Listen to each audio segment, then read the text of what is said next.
Okay, ధారాళంగా అడుగు. మీ అంత జీనియస్ ఎవరు లేరనుకుంటున్నారు. దాని గురించి మీరేమంటారు? అవి ఒట్టి పొగడ్తలో, నేను అంతటి వాడిని కాదు. మీకు మర్చెంట్ ఆఫ్ డెత్ అని మరో పేరు కూడా ఉంది, అవునా? ఉన్నమాట నిజమే, కానీ అది ఎంతవరకు కరెక్టో చెప్పలేను. ఎందుకో తెలుసుకోవచ్చా? చూడు మిస్ క్రిస్టీన్, ఇప్పటి పరిస్థితుల్లో ఆయుధాలు తప్పకుండా అవసరం. కానీ ఏ రోజైతే ఆయుధాల అవసరం లేకుండా ఈ ప్రపంచంలో శాంతి నెలకొంటుందో ఆ రోజు నేను వేరే పని చేసుకుని బ్రతుకుతాను. మనస్ఫూర్తిగా చెప్తున్నారా? మనసు తెరిచి చూపించడం సాధ్యం కాదుగా. మరి ఒకవేళ సాధ్యమైతే? సాధ్యమైతే చూపించడానికి సిద్ధమే. నేను అడిగిన దానికి మీరు ఇంకా ఆన్సర్ చెప్పలేదు. చెప్తాను. మా నాన్నగారు తరచు అనేవారు, ఎదుటివాడి దగ్గర కన్నా మన దగ్గర బలమైన ఆయుధం ఉంటే శాంతి నెలకొంటుంది అని.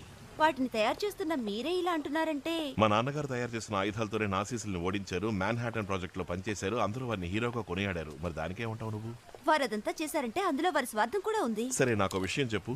అడ్వాన్స్డ్ మెడికల్ టెక్నాలజీ ఉపయోగించి అన్ని వేళలా పండే పంటలు నాశనం కాకుండా కాపాడి దేశానికి ఎన్నో మిలియన్ల డాలర్లు లాభం తెచ్చిపెట్టామే. మరి అందులోనూ స్వార్థం ఉందా డార్లింగ్? వావ్, మీతో నేను మాటల్లో గెలవలేను. మాటల్లోనే కాదు, చేతల్లోనూ గెలవలేవు.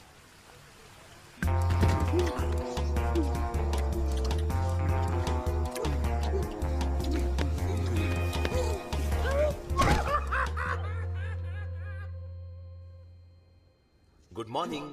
ఉదయం 7 గంటలైంది. ఉష్ణోగ్రత 72 డిగ్రీలు ఉంది. ఆకాశం అక్కడక్కడ కాస్త మేఘాలున్నాయి. అలలు కాస్త ఎక్కువగా ఉన్నాయి.